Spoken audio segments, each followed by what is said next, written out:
नमस्कार। अंता उपचुनाव शुरू होते ही एक बड़ा खेल सामने आया है। अब ये चुनाव बीजेपी कांग्रेस की लड़ाई कम और कांग्रेस की खुद की लड़ाई ज्यादा लग रही है, जिसका ड्रामा अब सबके सामने आता जा रहा है। 15 अक्टूबर को प्रमोद जैन भाया की नामांकन रैली में कांग्रेस की अंदरूनी कलह खुलकर सामने आ गई है। जैसे ही सचिन पायलट मंच से उठकर गए, सभा की आधी भीड़ भी उनके साथ निकल गई। माहौल देखकर अशोक गहलोत ने तंज कसते हुए कहा, कांग्रेस किसी एक व्यक्ति की जागीर नहीं है, जो काम करेगा वही पार्टी में रहेगा, वरना बाहर का रास्ता तय है। ये बयान साफ इशारा था सचिन पायलट की ओर। वहीं डोटासरा ये कहते हैं कि कोई भी नेता अगर अंता में 11 तारीख तक चुनाव प्रचार नहीं करता तो उसकी छुट्टी तय है। तो डोटासरा इस बयान से ये बताना चाह रहे हैं कि अगर कोई नहीं आएगा तो मैं देख लूंगा, लेकिन अंता के चुनाव प्रसार में वो खुद ही मौजूद नहीं है और यही कांग्रेस के कोई भी बड़े नेता वहां पर नहीं दिखाई दे रहे। अब सवाल ये बनता है कि डोटासरा मौजूद क्यों नहीं है, क्योंकि भाया तो अशोक गहलोत का कैंडिडेट है, तो इसलिए अगर भाया हारता है तो नाम अशोक गहलोत का आएगा, क्योंकि भाया को दिल्ली से टिकट गहलोत ने ही दिलवाया था। अब बात करते हैं सचिन पायलट की ओर। सचिन प्रचार क्यों नहीं कर रहे, क्योंकि उस सभा में सचिन पायलट ने यह साफ कर दिया कि उनका प्रमोद जैन भाया को टिकट दिलाने में कोई रोल नहीं है और इस निर्णय में डोटासरा और रंधावा शामिल है। तो अशोक गहलोत ने कांग्रेस पार्टी को किसी एक व्यक्ति की जागीर ना बताते हुए सभी को चेताया कि पार्टी में जो काम करेगा उसकी ही जगह होगी, नहीं तो बाहर का रास्ता दिखा दिया जाएगा, जिसका संकेत सीधा सीधा पायलट के लिए था। अब इसके साथ ही डोटासरा ये चाहते हैं कि सचिन पायलट पार्टी से बाहर हो जाए, क्योंकि पायलट अगर आते हैं तो वो गुर्जर वोट ला सकते हैं, जिससे अगर पार्टी जीत जाती है तो नाम होगा पायलट का।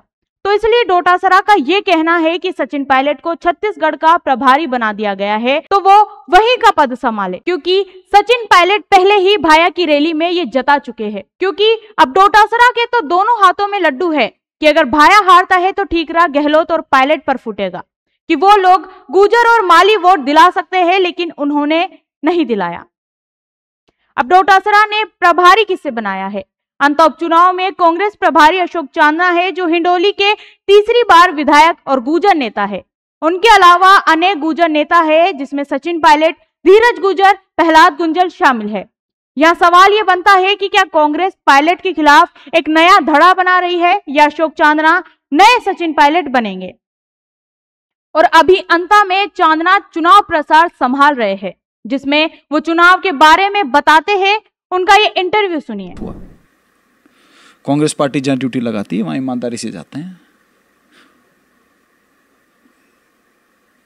युद्ध की तरह तो चुनाव लड़ते हैं, इसमें तो कोई दो राय नहीं है। और हमारे दादाजी कहा करते थे कि युद्ध में या तो विजय होती है या मृत्यु होती है, तो आखिरी सांस तक लड़ो। तो उस बिहेवियर से लड़ते हैं। बाकी हराना जिताना कोई हमारे हाथ में नहीं है, वो तो जनता डिसाइड करेगी। उनको उनके लिए क्या सही लग रहा है वो फैसला करेंगे। हम तो ये दावा नहीं कर सकते, हम तो अपना बेस्ट फुट फॉरवर्ड रख सकते हैं।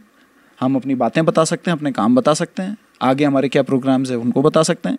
12 जिले की कोई विपक्ष की आवाज़ ही विधानसभा में नहीं है। ये पहला मौका है कि जो सोई पड़ी सरकार है उसको जगाने के लिए, विपक्ष की आवाज़ भेजने के लिए 12 जिले की जनता के पास में, अंता के लोगों के पास में बहुत बढ़िया मौका है। बहुत सारे ऐसे प्रोजेक्ट हैं जो सैंक्शन पड़े, उनके काम नहीं हो रहे हैं। बहुत सारे ऐसे अधिकारी हैं जिनको पता है कि अपने को कुछ नहीं करेंगे तो भी हमारा कोई क्या बिगाड़ लेगा। तो विपक्ष की आवाज़ जो है प्रमोद जैन भाया जी बनकर विधानसभा में उठाएंगे तो 12 को बहुत अच्छा मौका मिल जाएगा। अशोक चांदना ने छबड़ा में नरेश मीणा के समर्थकों को ये चेतावनी दी कि जो कांग्रेस विरोधी काम कर रहे हैं उनकी डीपीआई और ट्रांसफार्मर हटा दिए जाएंगे। चांदना खुद भी राजनीतिक रूप से सक्षम और मजबूत परिवार से आते हैं। दिल्ली में राहुल गांधी से भी मिलते हैं। चांदना ने कहा कि राजनीति डर के बिना करनी चाहिए। उन्होंने चुनाव लड़ने वाले सभी से कहा कि उन्हें डरना नहीं चाहिए।